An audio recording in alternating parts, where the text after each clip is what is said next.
महात्मा कहते माला तो कर में फिरे और जीव्या फिरे मुख माही, और मंत्र तेरा कहीं और घूम रहा, ये तो सुमण नहीं।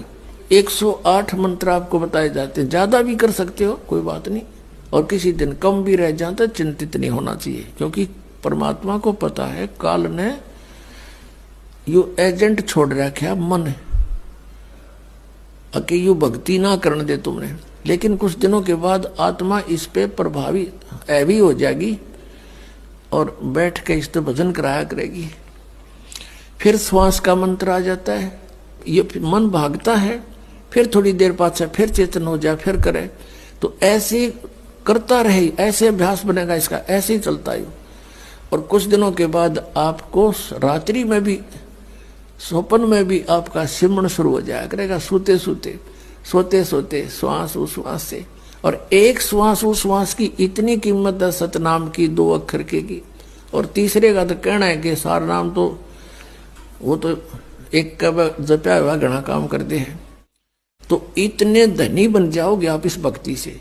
ये भक्ति और फिर आशा, आशा यहाँ के नहीं रखे, जरा अंत में आपकी इच्छा, किसी बेटे या बेटी में, कार या कोठी में, पोते या पोती में, किसी प्रकार देवता या देवती में, किसी भी सतीथि में।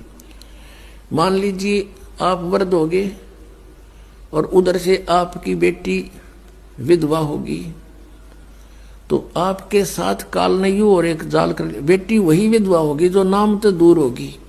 अगर बेटी भी नाम ले रही होगी तो नहीं हो सकती उकचुक, गारंटीड बात है। और ऐसा हो जाता है तो फिर आपके मन में काल पैदा करेगा प्रेरणा, बता क्या होगा बेटी का, क्या होगा बेटी का।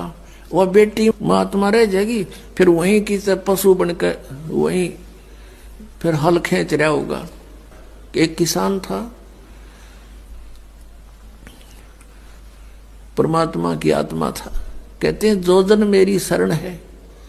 पुणात्मा आप समझोगे, क्योंकि बालक नहीं बुद्धिमान समाज है आज मानो।